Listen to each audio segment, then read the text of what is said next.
Globalement, tu vois, c'est ce genre de vidéo, pas trop stimulante, vraiment posée. C'est difficile à faire au début quand tu commences ta chaîne YouTube. Ce que je voyais, c'était que aujourd'hui, toutes les générations, tout le monde est trop surstimulé par les réseaux sociaux, par tout ce côté dopamine, par tout ce côté scroll, et des vidéos de plus en plus montées, de plus en plus stimulantes.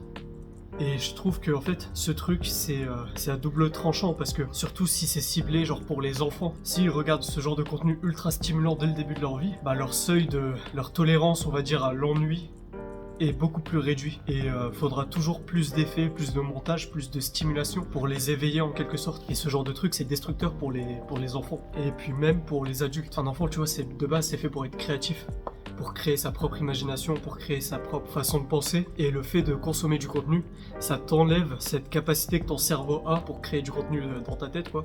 Imaginez genre par exemple un bâton de bois, pour toi c'est une épée, tu vois. T'as des petites figurines, tu joues avec elles, dans ta tête c'est une histoire. À force de recevoir du contenu, tu télécharges ce contenu dans ta tête, ton cerveau c'est comme un muscle, et tu l'entraînes pas à créer sa propre façon de penser, à créer les chemins neuronaux pour pouvoir, à partir d'un truc réel, créer une histoire imaginaire, tu vois. J'avais abordé le truc dans le sens où je fais du contenu qui est pas trop monté, tu vois, en mode Sam Selleck, parce que j'aime bien ces vidéos, et je me dis ouais mais ça marche pas, parce que c'est la faute des gens, tu vois, c'est la faute du viewer s'il est pas capable de rester concentré sur une vidéo. Il y a des moments je suis capable de rester concentré sur un podcast pendant 3 heures, et puis des moments, une vidéo de 10 minutes, c'est chiant, tu vois. Mais en vrai, c'est juste que les gens, ils ont plus de hauts standards par rapport au nouveau contenu d'aujourd'hui, tu vois. Tu utilises ton temps pour regarder une vidéo, donc vaut mieux que ce temps il soit utilisé d'une bonne façon. Après, t'as des personnes qui vont utiliser leur temps en mode distraction pour perdre du temps justement, ou pour juste décompresser de leur journée, pour scroller un peu sur les réseaux, histoire de décompresser, tu vas relâcher la pression. Mais du coup, j'avais abordé ce truc en mode ouais, c'est la faute de celui qui regarde s'il est pas capable de regarder la vidéo. Comme ça, en fait, moi, ça me décharge de la responsabilité de faire du meilleur contenu autant que je peux, tu vois. En vrai, par exemple, les vidéos comme ça à la salle, où je te parle pendant que je fais mes exos et tout, genre j'aime bien les faire, mais je pense que je vais pas non plus en faire tout le temps, parce que j'aime bien quand je lis les deux domaines de la muscu et le fait de filmer les vidéos, la création de contenu et tout, parce que c'est deux domaines que j'aime bien, mais je veux pas non plus que ces deux domaines soient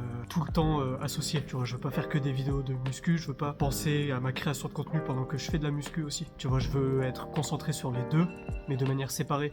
Normalement, dans les prochaines semaines, je vais essayer de faire plus de vidéos, et notamment plus de vidéos bien travaillées, parce que j'ai envie de faire un peu des vidéos travaillées maintenant. Ça fait longtemps que je n'en ai pas fait, et puis maintenant c'est bon, j'ai eu ma phase, enfin pour m'habituer à parler devant la caméra, puis maintenant ça va largement mieux, tu vois. En vrai, le truc qu'il faudrait que je fasse, c'est de m'obliger genre à parler à la caméra, mais en public, parce que genre être capable de parler à la caméra alors que t'as des gens autour, c'est différent que quand t'es tout seul dans ta chambre ou tout seul dans une salle de muscu, mais ça te permet d'être beaucoup plus à l'aise à l'oral, et c'est une amélioration que t'as dans ta vie, donc où est le mal, tu vois. J'ai bien travaillé dans cette séance, et je suis content d'avoir fait cette vidéo qui était pas vraiment prévue. Et puis n'hésite pas à me donner ton avis en commentaire, ça m'aiderait énormément à m'améliorer. Et sur ce, reste discipliné et deviens une force positive pour le monde. Salut.